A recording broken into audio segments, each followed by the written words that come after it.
Thanks for that kind introduction. And you're right, as cardiologists, we always love to go first, don't we? Have to be first in everything, so yeah.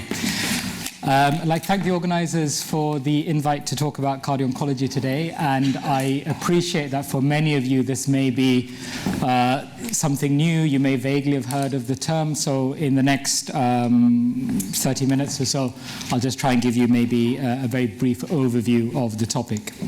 So I'll explain what cardio-oncology is, what the cardiotoxicities are, how we can define cardiotoxicity, risk stratification, prevention, treatment, the role that imaging has to play, how to set up a service very briefly, and let's get into it. So this is some UK data showing that if you're a cancer patient now, the news is definitely better than it was. More and more cancer patients are living for longer. This is some American data, very much in the spirit of this joint BCS Mayo Clinic course, just to illustrate that the data is same across the pond as well. More cancer survivors, and of course this is great news for them. However, what happens down the line? So this is, again, American database, SEERS database, looking at over 60,000 breast cancer survivors. And what you can see is around this kind of 10-year mark, you're more likely, if you've survived at that point, to die from cardiac disease than you are from cancer disease. So this has kind of led to this, this term, which is often bandied about in cardio-oncology, that today's cancer patient may potentially be tomorrow's cardiac patient. So, what is cardio-oncology? In a nutshell, it's the cardiac care of cancer patients, and the majority of the work is associated at the time of the cancer treatment, but this is not all the work, and I'll come on to this. And it's important to remember that both at a cellular level and maybe at a risk factor level, there are a lot of commonalities between cancer and cardiac care. And this is illustrated in this cartoon by Javed Moslehi in the New England Journal of Medicine a few years ago. And what you can see is if you look at the kind of risk factors here, a lot of them are very common to both cardiac disease and cancer. And then you have this kind of maybe combined strategy, a preventive strategy, ABCD approach, which again can help both for maybe cancer and cardiac disease. And in the middle, you kind of have the interplay between these factors. So this is already old. This is 3 years old, but I think for those of us in the field, chemotherapy and radiotherapy are probably not the way we would describe the effects of cardiotoxicity, but just to show that these are the effects, they affect all parts of the heart. So kind of when I was putting this together, I thought that, we have to update it, and I didn't really have that much time on my hands. We were all rushed. So I got the help of my daughter to help produce this. So this is just to kind of illustrate that any type of cancer treatment that you can think of is actually, has got some maybe cardiotoxic problem. So you've got the older treatments, the anthracyclines, but let's move on to newer things: immunotherapy, CAR T-cell therapy, stem cell transplantation, targeted therapy, radiotherapy, and then, of course, the late effects. And again, just as any cancer treatment can theoretically affect the heart, any part of the heart can be affected by cancer treatment. And this is not theoretical, this is, of course, practical. Left ventricle, right ventricle, arterial system, pulmonary system, ACS, lipids, pericarditis, myocarditis, valve disease. Every part of the heart can be affected. So this kind of, again, brings us on to the problem of defining what cardiotoxicity is. And this is some work that we did in our group earlier on. And again, if you were to ask an audience, cardiologists, oncologists, physicians, what is cardiotoxicity? They may get stuck just here, left ventricular systolic dysfunction. But is it just that? Hypertension, angina, ACS, Takotsubo. We've already just seen a case of Takotsubo. All of these are cardiotoxicities. And if you see this group here, maybe to me 5 years ago, these were not common drugs, but I can tell you these are common drugs to the oncologist. Breast cancer, GI cancer, hematological cancers, myeloma, and again, hematological cancers. So these are commonly used cancer drugs with a wide variety of cardiac toxicities. So what are the mechanisms of this cardiotoxicity? Again, lots of different mechanisms. We don't really have the time to go into it, but what I'll highlight your attention to is potentially the role of beta blockers, ACE inhibitors, statins, dexrazoxane, a lot of maybe potentially cardioprotective roles, and we'll briefly touch on that. So I've just been concentrating on the systemic therapies. What about radiotherapy-induced heart disease? So again, from the EACVI paper, American Society of Echo paper, lots and lots of different potential problems with radiotherapy-induced heart disease. Some of these can be acute. Mostly these are seen in the late effect setting, premature valve disease, premature coronary artery disease, and sometimes rarely acutely you can get a myopericarditis type of picture. Ultimately you can get a heart failure or you can get an ACS. These are some of the imaging related findings that we would get. Just some cardiovascular effects of aortic, on the aorta of radiotherapy, aortic valve, porcelain aorta, and that's kind of what it looks like from a surgical point of view. So, what are the aims of cardio-oncology? You know, why do we exist? And this is from oncology guidelines. So it's important to remember or to note that, thankfully, oncologists have actually bought into this. ESMO, the European Oncology Society, has produced their second iteration of cardio-oncology guidelines in January of this year. This is the American organization. And what this highlights is that we see patients at all parts of the journey, before they start treatment, during treatment, and then, of course, in the late effect setting. So cardio-oncology very much is a holistic approach all through the journey. So who's at increased risk? Who should we be targeting? There's some traditional risk factors: high-dose anthracyclines, radiotherapy, traditional cardiovascular risk factors, age, compromised cardiac function at baseline. However, they have no recommendations for certain things, things like kinase inhibitors. Now, this document is only a few years old, but already, you know, this is out of date. The way they talk about kinase inhibitors as if these are new drugs. These are routinely used drugs in hematological and other cancers. So, you know, the field is moving fast. So coming on to, if we identify the high-risk patients, then, you know, obviously we need to try and treat them. This is some data from Daniela Cardinali's group in Milan, and what she found in her cohort of patients with cardiotoxicity, so this is from a variety of cancers, the earlier you intervened with routine heart failure therapy, the more likely you were to get a response. The later you intervened, the less likely you were to get a response. This is similar data that we found from our cohort at Bart's Heart Center. Again, what we found is that dual protection with ACE or ARB along with beta blockers is probably the most effective in terms of stabilizing GLS and ejection fraction. And there's an ongoing trial, the SUCO trial, that I can talk about later on if people are interested. So, do we want to be unemployed? I don't know, but prevention is better than cure. So, can we prevent cardiotoxicity? Answer is maybe. So, a lot of these big effects that they talk about are actually not in our hands. They're in the hands of oncologists. This is about how we give the cancer drug, how quickly, how rapidly, and about different formulations. In our hands, ACE inhibitors, beta blockers, recommending dexrazoxane. So potentially there are some standard cardiac drugs that have a role in protection. This is a trial of a variety of hematological cancers, and what they found is if they pre-treated with ACE inhibition and beta blockers, less likely to have a fall in their ejection fraction. Also, if you were pre-treated, more likely to complete your cancer treatment, less likely to have heart failure or death. So this is a hematological cohort.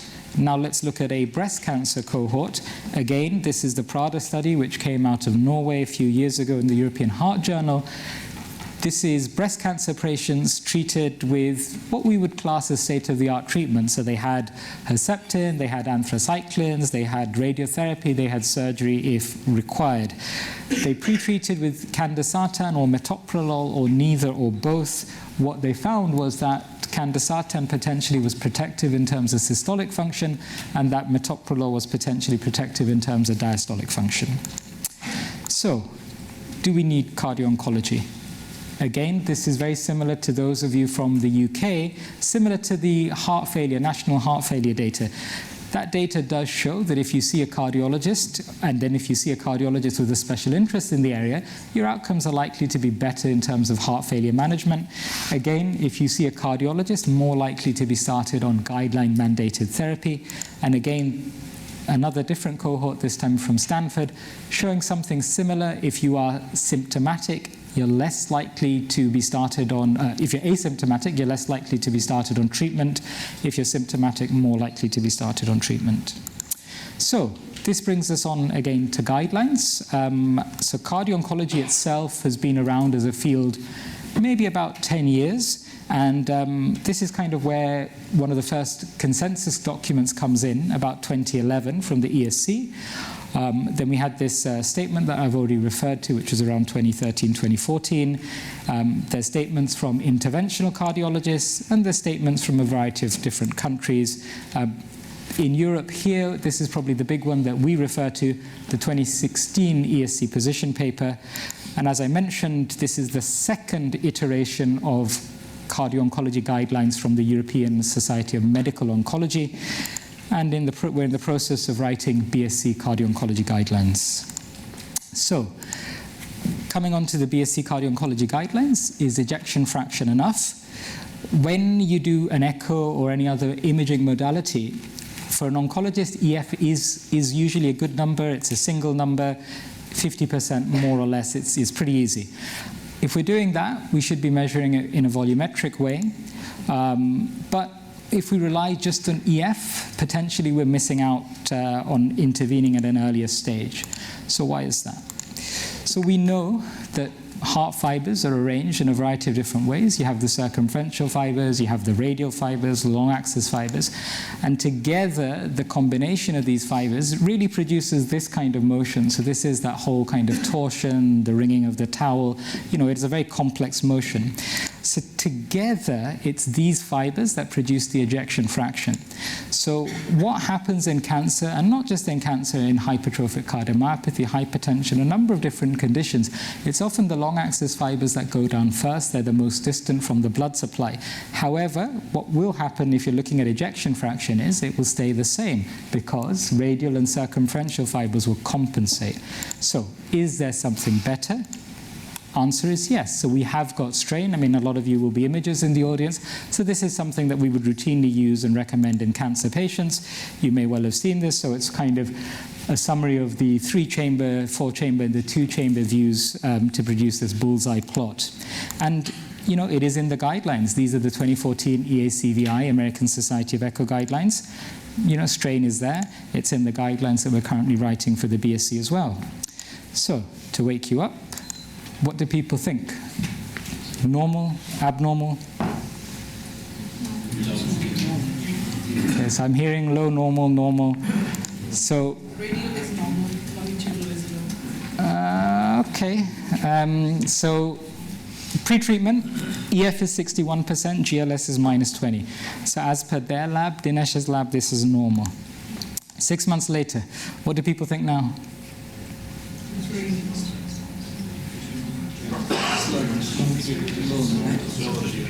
Okay, so sluggish, this, that. Okay, so objectively, EF is 55 now and GLS -17. So that change of 61 to 55, not major, maybe within measurement error. 55 is still probably normal.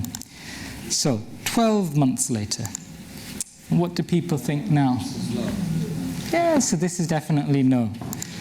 EF is now 49% and GLS is -16. So there was a point in the journey where if you had looked at the GLS and intervened with the GLS, maybe we could have prevented this. If you were just looking at the EF, 61, 55, you know, most people would not necessarily intervene because they wouldn't know any better. There's the trial that I mentioned earlier, the SUCO trial, which is exactly looking at this and should hopefully be published this year. So I also do cardiac MRI, and there is a multifaceted role of cardiac MR in cardio-oncology patients, looking at tissue characterization, ischemia, and a variety of other things. So as I mentioned, it's not just about the patient journey before and during, but also after. And there are a lot of guidelines looking at late effects. There are NICE guidelines, there are Scottish guidelines, there are a lot of international guidelines. This is the American Children's Oncology Group guidelines. And of course, cardiologists, we like to get in on the act, as you've heard. Even the American Heart Association has produced a scientific statement on late effects. Similarly for adults, this time it's a bit more specific, looking at the type of treatment: stem cell transplantation, Hodgkin's lymphoma, myeloma, so on and so forth. So, coming towards the end of my talk, I guess if we talk about what are the components of a cardio-oncology service, so at our centre, at Bart's Heart Centre and at University College London, we have a number of different cardiologists who are interested in cardiology, cardio-oncology, and we work together. So we have imaging and heart failure cardiologists. We also have an interventional cardiologist who's interested. We have an EP cardiologist who's interested. You really need all different areas of cardiology to be covered because, as I mentioned, it really can affect all parts of the heart. Similar to that, of course, you need your specialist nurses, you need your patient advocate, and you need your medical and clinical oncologist and the surgeon. So, hopefully, I've explained what cardio-oncology is and the rationale, discussed the role of multimodality imaging and GLS, explained the components of the cardio-oncology service, and if you still don't believe me, what if there's no cardio-oncology service? And this may ring true for a lot of departments where there is no cardio-oncology service. So this is some data that was presented at the ESC Heart Failure Conference in 2017. This was from a tertiary centre in Dublin, where it's a tertiary cardiac centre and it's a tertiary cancer centre.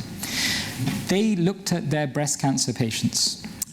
11% of those patients on trastuzumab or Herceptin, commonly used breast cancer drug, had more than a 10% drop in ejection fraction. Nearly 2/3 of these patients did not have a recovery of the ejection fraction after treatment was stopped. And you may recall that Herceptin is meant to be reversible. Only 1/3 of them were referred to cardiology for some other reason. And in these cost-constrained times, is this too expensive? Do we need to put our resources into something else? This is some work where they use Markov modeling to compare 3 different approaches to cardioprotection. They went for uniform cardioprotection, give everyone ACE and beta blockers, go for an EF-guided therapy, or go for a strain GLS-guided approach. What they found was that the strain GLS-guided approach produced the maximum benefit in terms of quality and cost effectiveness and survival.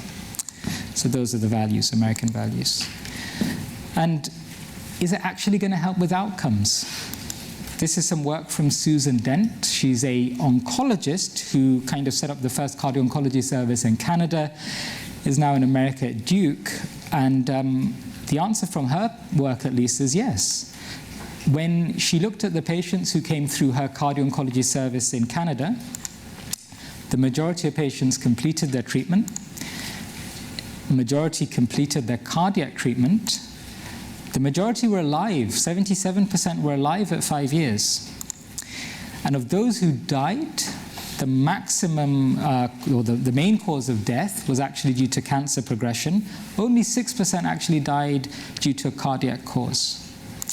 So with that, I'd like to thank the UCH team, the Bart's team, the UC, and my other collaborators. Lots of information out there on cardio-oncology, podcasts, and the like, but thank you very much.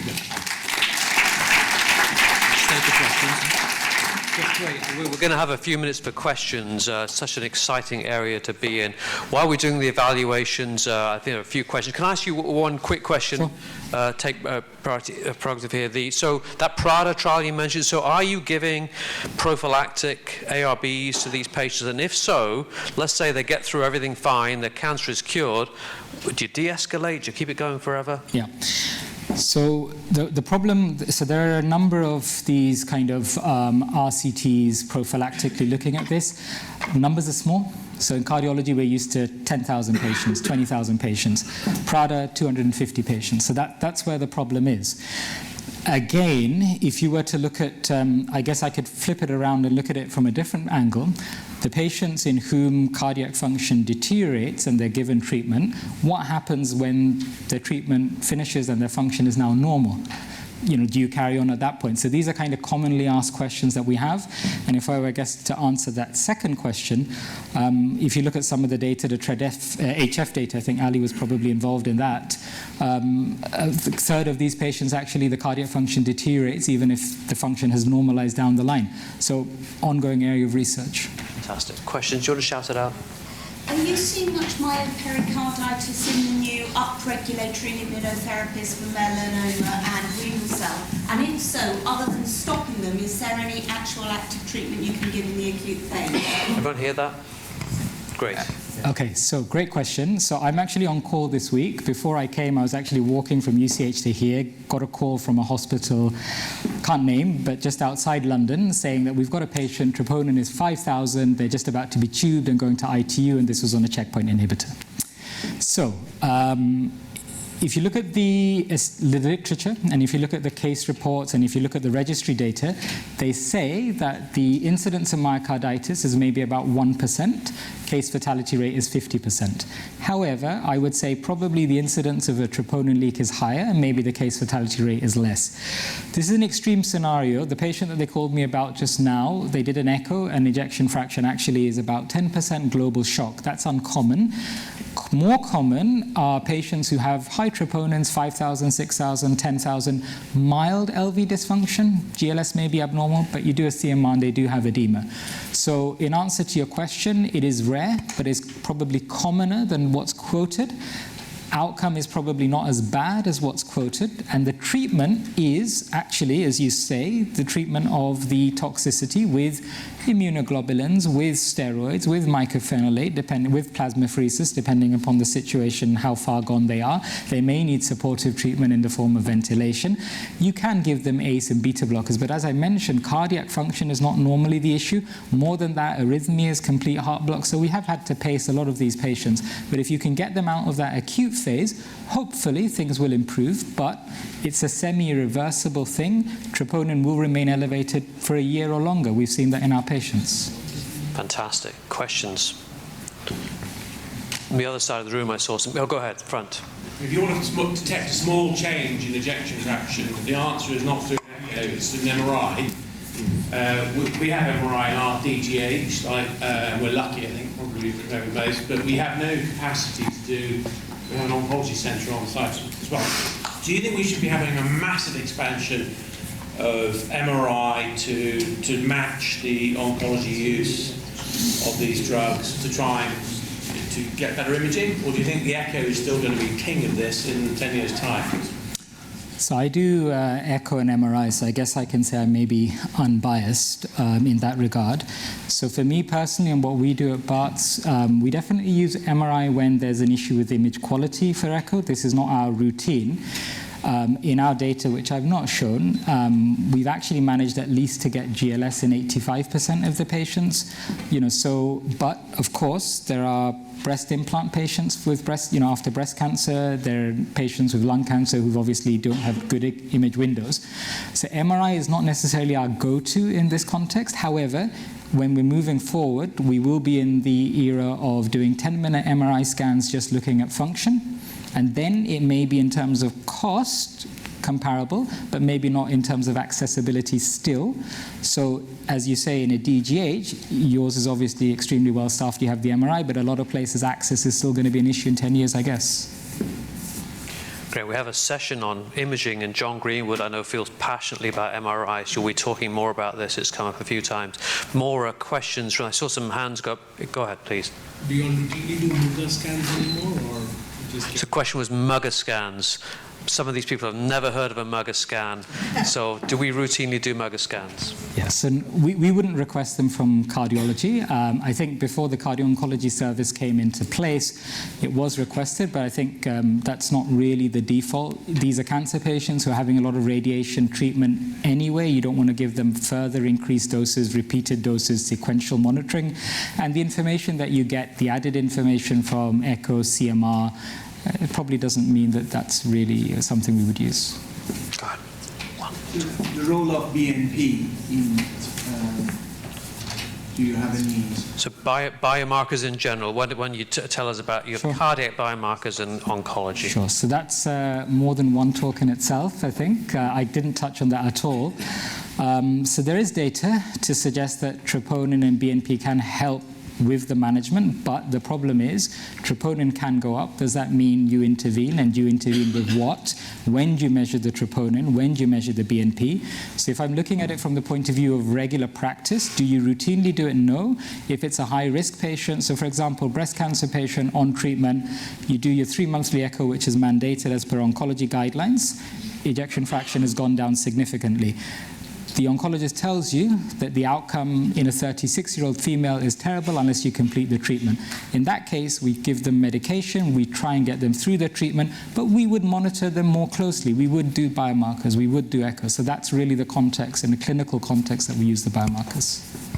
That's a question here. Could it be that GLS is more sensitive than CMR in detecting? So is GLS more sensitive than cardiac MR?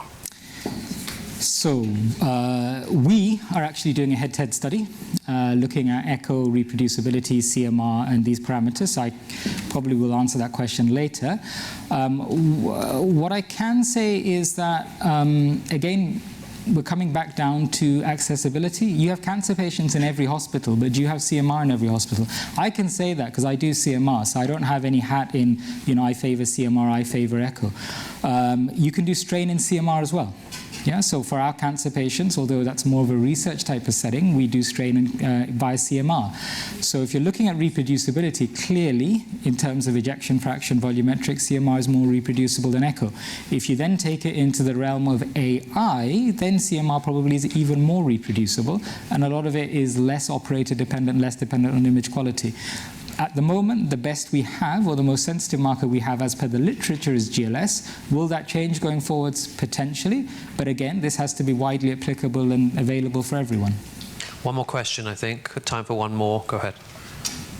Hi. I had a couple of patients not so long ago coming in with barn door myocardial infarction, having been started on capecitabine by the oncology center. Is that a 5-FU drug? It's a prodrug of 5-FU. Okay. The coronary arteries were normal. What advice would you give the oncologist in terms of either continuing with capecitabine or discontinuing capecitabine? So 5-FU and spasm is a well-known association. That's where you're going. Is that right? Or spasm? Go ahead. So two different questions. I mean, the mechanism, is it spasm, is it something else, is still undetermined. But the thing is, it can cause ACS, so let's take it from there. So it doesn't matter probably what you would tell the oncologist. In my experience, no oncologist is going to give that patient 5-FU again. However, there is an alternative in the UK, not in America, raltetrexate, which is commonly used in this context instead of 5-FU, instead of capecitabine. The oncology outcomes are not as good, but doesn't really have the cardiac toxicity profile. So this is an option. Probably the more difficult question is, if somebody has 5-FU, capecitabine, and they have chest pain, then what do you do? Yeah, rather than the ACS where it's kind of established. In that context, again, people consider diltiazem, nicorandil, vasodilators. There is no evidence, unfortunately, to suggest that any of them are protective.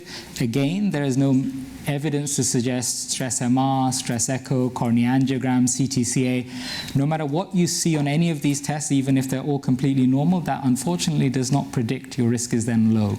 So this is an area for research for sure. Great information. Thank you once again, Arjun.